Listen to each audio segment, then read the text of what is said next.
എന്റെ ഭാര്യയെ കുത്തിയ കേസിലും എന്റെ ലോറിയിൽ സ്പിരിറ്റ് വെച്ച കേസിലും എല്ലാത്തിലും നിന്റെ കയ്യൊപ്പ് പതിഞ്ഞിട്ടുണ്ടെന്ന് എനിക്കറിയാം. എല്ലാം കൂടി ചേർത്ത് കളക്ടറുടെ സഹായത്തോടെ മുകളിലേക്കൊരു പെരുക്കങ്ങ് പെരുക്കട്ടെ.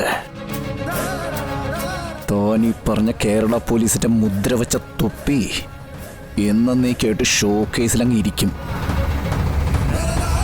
വേണോ വേണ്ടയോ ഇപ്പൊ തീരുമാനിക്കണം. നസീറിനെ ഇപ്പം രക്ഷിച്ചു നിർത്തിക്കോ. പക്ഷേ ഇതെല്ലാം ചെയ്തതപ്പാൻ അവനാണെന്ന് അവനെ കൊണ്ട് തന്നെ ഞാൻ പറയിക്കാം.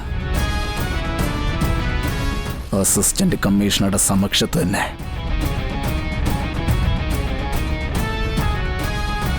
എന്നാ വരട്ടെ ചന്ദ്രബോസ് സാറേ. വാടാ.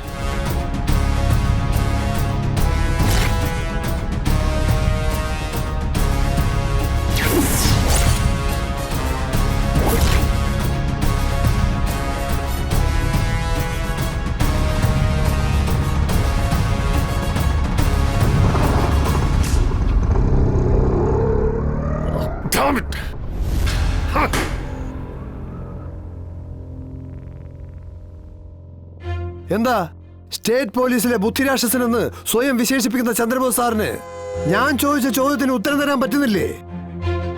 ഞാൻ ഇനി എന്ത് ചെയ്യണം? മാഡത്തിനാണെങ്കിലും പറഞ്ഞുതരാം.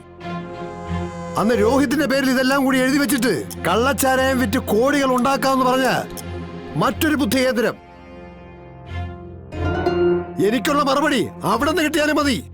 ഞാൻ ഇനി എന്ത് ചെയ്യണം? കിട്ടാനുള്ള കോടികളുടെ കണക്കൊന്നും എനിക്ക് വേണ്ട. പകരം ഞാൻ മുടക്കിയ കോടികൾ എനിക്ക് കിട്ടിയാൽ മതി. അതും വാങ്ങിച്ചെനിക്ക് മലേഷ്യയിലേക്ക് തിരിച്ചു പോവാനാ. എടോ, താൻ ഒരുമാതിരി കൂട്ടിലടച്ച വെറിയനെ പോലെയാണെന്ന് പിടയ്ക്കാതെ. കാര്യം നമ്മളെ ഇതൊരു അബദ്ധം സംഭവിച്ചു. ചൊൽപ്പടിക്ക് നിൽക്കുമെന്ന് കരുതിയവൻ പുറത്തു ചാടി. അവനെ മെരുക്കാൻ നോക്കിയിട്ട് ഇപ്പൊ നടക്കുന്നുമില്ല. പക്ഷെ അവൻ എത്രത്തോളം പോകുന്നു അറിയട്ടെ. എന്നിട്ട് നമുക്ക് അവനൊരു കൂച്ചു വിലങ്ങിടാം. നിങ്ങൾ കൂച്ചു വിലക്കാൻ തയ്യാറാക്കി വരുമ്പോ അവൻ ഇതൊക്കെ വിറ്റ് കാശാക്കിയിരിക്കും. അവനെന്ത് നോക്കാനാ? മുതൽ എന്റേതല്ലേ? അതിനെന്തായാലും സാധ്യതയില്ല. ആ ഒരു വീടിനോട് എല്ലാവർക്കും ഉള്ളതുപോലെ അവനും ഉണ്ടൊരു അറ്റാച്ച്മെന്റ്. അതുകൊണ്ട് ആ ഒരു സാഹസത്തിനൊന്നും അവനെന്തായാലും നിൽക്കാൻ സാധ്യതയില്ല. നമ്മൾ വളർത്ത് നേരെ നിർത്തിയ പയ്യനല്ലേ. പല രീതിയിലൊന്ന് പറഞ്ഞു നോക്കാം. പണി നടന്നില്ലെങ്കിൽ ചെറിയൊരു പണി നമുക്ക് അങ്ങോട്ട് കൊടുക്കാം.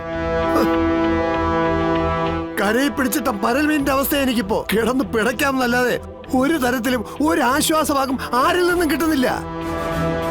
ഒന്നും നടന്നില്ലെങ്കിലേ ഞാനവനെ കൊല്ലും. ഒന്ന് വിട്ടുന്ന പറയാതിരിക്കണോ? എടാ, കൊന്ന ആ സ്വത്തല്ല അവന്റെ ഭാര്യയുടെ പേരിലേക്ക് മാറിപ്പോത്തില്ലേ? അവനെ കൊണ്ട് തന്നെ തിരിച്ചെഴുതിച്ച് രജിസ്റ്റർ ചെയ്യാനുള്ള സംവിധാനം ഉണ്ടാക്കണം. ആണവൻ സമ്മതിക്കുവോ? സമ്മതിക്കണം. ഇല്ലെങ്കിൽ അതിനുള്ള വഴി കാണണം.